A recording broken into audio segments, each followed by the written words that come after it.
وصفتنا النهاردة هي الزبادي. كلنا عارفين ان الزبادي ده حاجة اساسية بعد السحور في رمضان.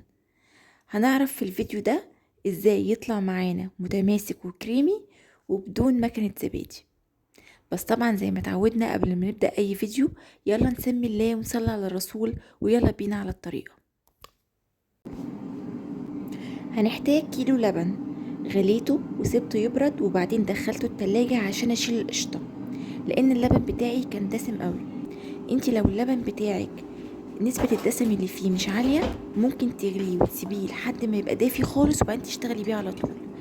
انا هنا كنت مطلعاه من التلاجة فبالتالي كان بارد قوي. رفعته على النار لحد ما يوصل ان هو يبقى دافي، بس يعني تجربيه، يعني لو حطيتي مثلا شوية منه على ايدك يبقى دافي خفيف، ما يبقاش مايل السخونة.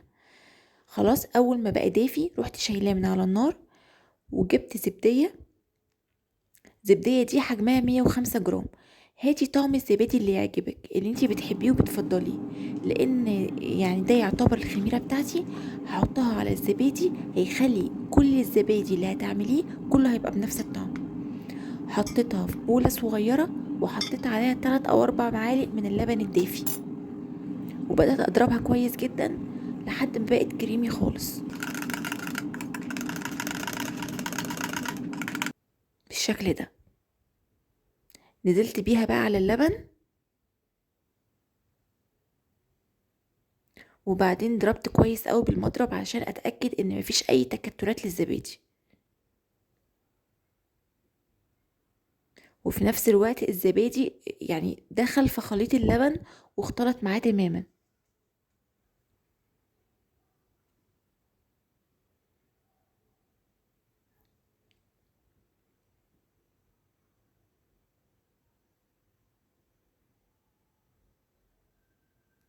دلوقتي جهزت الكوبايات بتاعتي وبدات انزل بالزبادي في الكوبايات.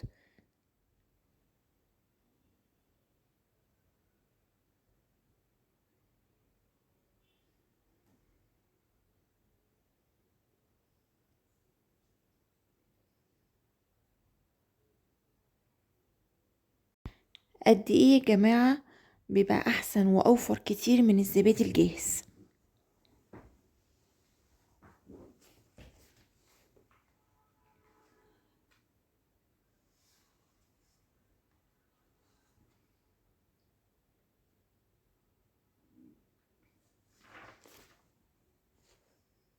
نقلت كل الكوبايات في صينيه وهبدا اغطيها ببلاستيك راب، باي كيس عندك اللي موجود. ما عندكيش اي اكياس خالص، ممكن صينيه.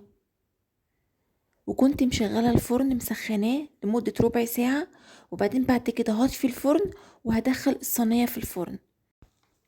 هيقعد حوالي 5 ساعات، وبعد مرور ساعتين لو الفرن كان برد طلعي الصينيه وارجعي سخني الفرن تاني لمده ربع ساعه، وبعدين اطفي الفرن ودخلي الصينيه تاني لحد ما يبقى متماسك تماما. دخليه التلاجة لمده ساعتين، هيطلع معاكي بالجمال ده. قد ايه يا جماعه طعمه حلو قوي قوي قوي وكريمي، قد ايه متماسك جدا. حجم الكوبايات ما شاء الله حلو، احسن كتير من الكوبايات الجاهزه. العلب الجاهزه اصلا ما بتبقاش فيها معلقتين على بعض.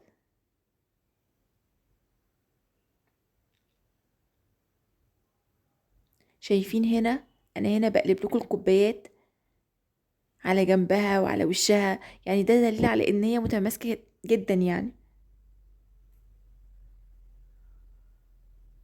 شايفين من جوه عامل ازاي؟ من جوه كريمي جدا، طعمه حلو قوي، ويكفي ان انتي بتعملي حاجه في البيت بدون مواد حافظه. وبكده نكون وصلنا لنهايه الفيديو بتاعنا. اتمنى الوصفه تكون عجبتكم وتشاركوها مع كل اللي بتحبوهم، واشوفكم يا حلوين في فيديو جديد بافكار كتير جديده ان شاء الله.